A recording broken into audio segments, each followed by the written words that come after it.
Sinn Féin MPs fail at Westminster to get the Speaker's ban lifted.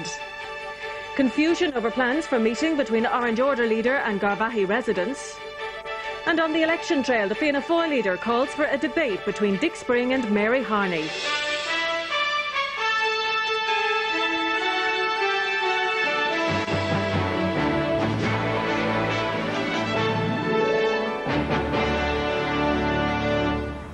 Good evening from Waterford and to the first of our special 6-1 election programmes. This evening we'll be reporting on the campaign here in the southeast and joining the main party leaders as they begin their first full week of electioneering. Two elderly County Kilkenny brothers are found dead after being overcome by fumes from a coal-burning oven. And in sport, a Polish rider wins the third stage of the FBD Milk Ross. Sinn Féin's two MPs went to Westminster today to attempt to get the ban lifted on their use of office facilities in the House of Commons. They failed, but Gerry Adams and Martin McGuinness had lunch in the MP's restaurant and were given a guided tour by officials. They did get issued with their MP's passes. However, they're only valid until tomorrow, when the ban imposed by Speaker Betty Boothroyd is due to take effect. For many at Westminster, this was seen as a publicity stunt to help Sinn Féin in this week's local elections in the north. Gerry Adams and Martin McGuinness said it was all in earnest as they went into the Palace of Westminster for discussions with the Sergeant-at-Arms, who's the top official there. Speaker Betty Boothroyd said last week they couldn't use office facilities unless they took up their seats. To do that, they'd have to swear an oath of allegiance to the Queen, which they won't do. As the toing and froing was going on today, inside the chamber the ban was being challenged by Labour's Tony Benn, but the Speaker was standing firm. We certainly look at carefully at what the right honourable gentleman raises with me. In other words, she wasn't going to change her mind now. The point is that even in terms of its own democracy, the British establishment is prepared to subvert its own regulations and its own rules. And what's it afraid of? I mean, what sort of signal do these shifts send back to Ireland?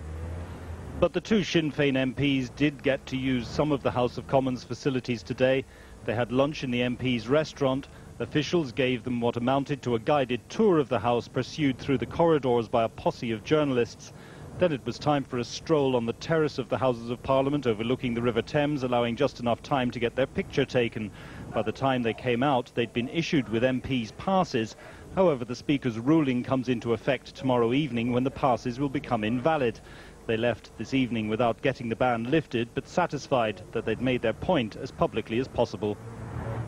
Hume has clashed with the head of the Orange Order after a day of confusion over claims that the SDLP leader would convene a face-to-face meeting between the institution and the nationalist residents of the Garvaghey Road. Mr Hume said yesterday that such a meeting had been arranged, but this afternoon the Grand Master, Robert Salters, said there'd been a misunderstanding.